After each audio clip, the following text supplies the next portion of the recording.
प्रारंभ करने से पहले मंगलाचरण किए। आइए, कथा में तो नित्य मंगलाचरण करते हैं हम लोग, लेकिन भगवान शंकर के साथ मंगलाचरण करते हैं। बाबा, ये चौपाई आप सबको याद है। बाबा कहते हैं पार्वती जी से मंगलाचरण किया और मंगलाचरण के बाद सबसे पहला व्यवहार किया, पार्वती मैया को धन्यवाद दिया। क्या दिया? धन्यवाद। धन्यवाद समझ रहे हैं ना? Thank you. छोटा सा शब्द है हो, लेकिन आदमी इतना कंजूस हो गया है कि इस बोलने में बहुत कष्ट होता है। हाँ, देखिए, बच्चों को एक बात सिखाइए, क्या? जीवन में जो प्राप्त करना चाहते हो उसको पहले देने का स्वभाव बनाओ। आप समझ रहे मेरी बात को? जो आप प्राप्त करना चाहते हैं उसको पहले देने का आदत बनाइए। यदि सम्मान चाहते हैं तो सम्मान देने का स्वभाव बनाइए। आदर चाहते हैं तो आदर देने का स्वभाव बनाइए।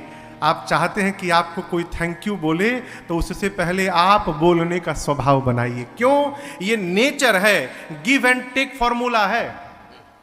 जो आप देंगे वही प्राप्त होगा। जीवन में जिसके कारण हम भगवान की ओर बढ़ें उस जीव को धन्यवाद कहना चाहिए। सरल नहीं है हो।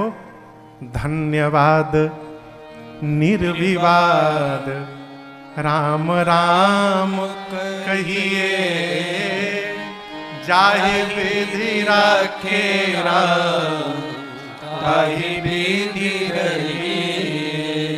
सीताराम सीताराम सीताराम कहिए, जाहि विधि राखे राम ताहि विधि रहिए।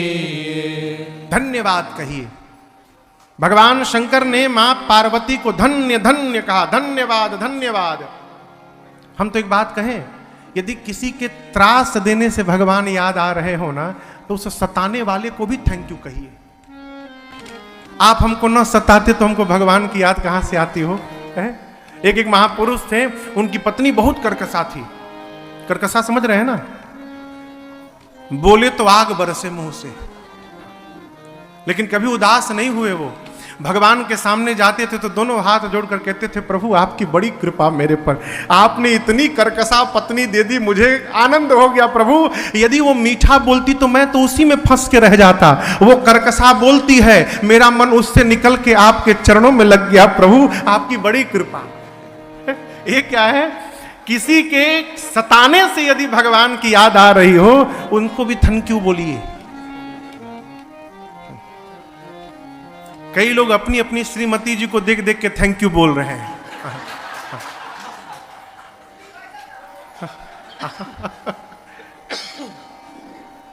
लेकिन ये सताने के लिए थैंक यू नहीं बोल रहे हैं। हाँ, मैं जानता हूं, ये इसलिए थैंक यू बोल रहे हैं कि आपकी इच्छा से रामेश्वरम में कथा हो पा रही है, इसलिए आपको बहुत बहुत धन्यवाद। गलत दिशा में न ले जाइएगा। धन्यवाद कहिए।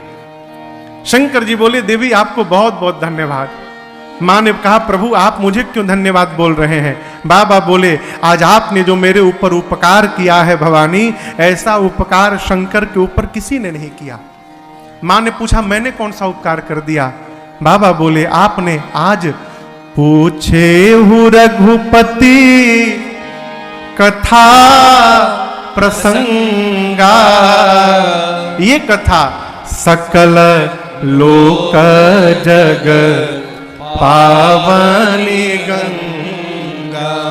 आपने जिन कथा प्रसंगों को मेरे से पूछा है भवानी जी, ये कथा भगवान राम की कथा गंगा जी के समान है। किसके समान है? गंगा जी के बारे में जानते हैं? कहां से निकली है? गोमुख से। कहां तक आई हैं? गंगा सागर तक। गंगा जी गोमुख से निकली और गंगा सागर तक आई। क्या रामेश्वरम में गंगा जी हैं? कहिए।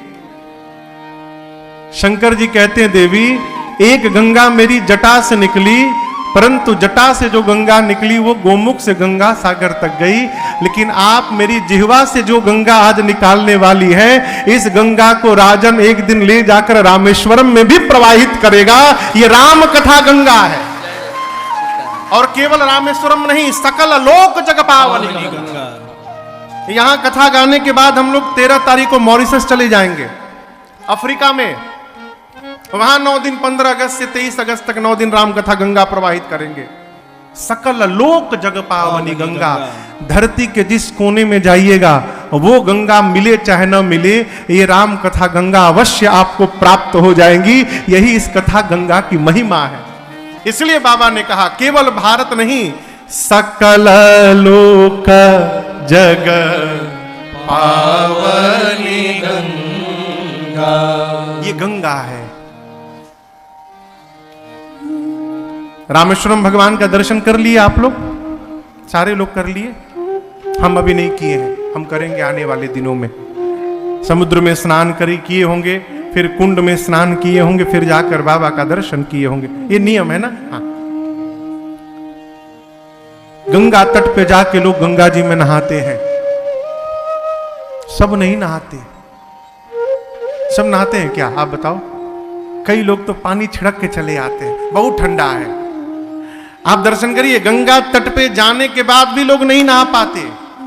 उसी प्रकार कथा पांडाल में बैठने के बाद भी लोग नहीं सुन पाते। क्यों? कई लोग कहते हैं महाराज कथा में जाने के बाद हम ध्यान में चले जाते हैं। हाँ, कुर्सी पर तो और अच्छा ध्यान लगता है। नीचे थोड़ा कष्ट भी हो, यदि सोफा कुर्सी मिल जाए 3 घंटे। चोखी कथा महाराज सुनाए। आप कहा सुनाए? ऊपर से चला गया, कुछ समझ में नहीं आया। क्यों? हम तो ध्यान में बैठे थे। जिस प्रकार गंगा तट पे जाकर लोग कथा गंगा स्नान नहीं कर पाते, उसी प्रकार कथा में भी आकर कई लोग कथा नहीं सुन पाते। महापुरुष कहते हैं, अरे राम कथा गंगा सुगम बही जाए, ए माँ को नहाए। राम कथा गंगा सुगम बही जाए, को नहाए, बड़ भागी नहाए। को नहाए, बड़ भागी नहाए। जी नहाए, प्रहलाद जी नहाए। ध्रुव जी नहाए, प्रहलाद जी नहाए। नारद नहाए, अपन बीड़ा बजाए। माँ को नहाए, नारद नहाए, अपन बीड़ा बजाए। माँ को नहाए।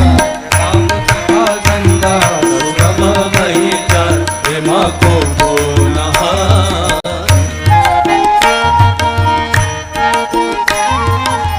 ब्रह्मा नहाए, माँ विष्णु नहाए।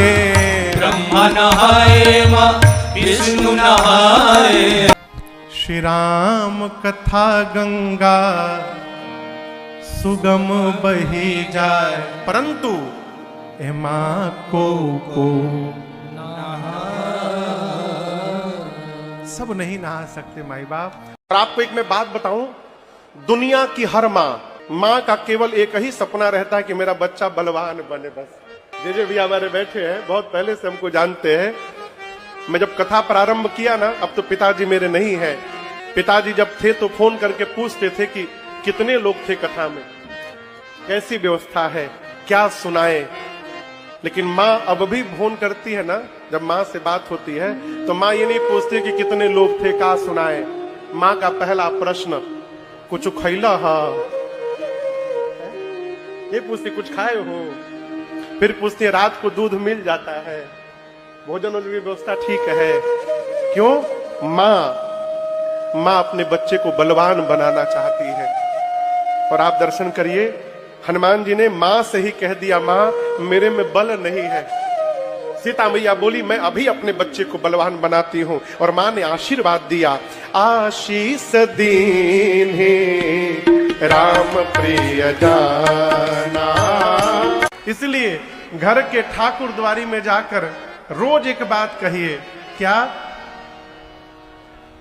तेरा शुक्रिया है,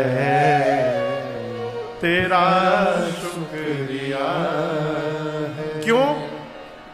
ये जायदाद दी है, ये औलाद दी है, मुसीबत में तुमने ही इमदाद की है। प्रभु, जब से जन्म लिया हूं तब से आज तक तेरा ही दिया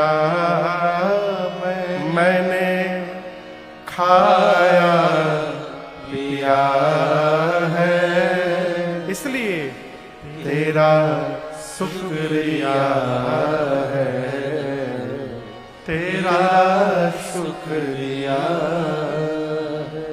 भगवान को धन्यवाद करिए। जब बार बार हम भगवान को धन्यवाद करेंगे ना, तो फिर भगवान भी सोचेंगे ये जितना धन्यवाद दे रहा है उतनी तो मैंने इस पर कृपा ही नहीं की है। नहीं होगी तो बरस जाएगी।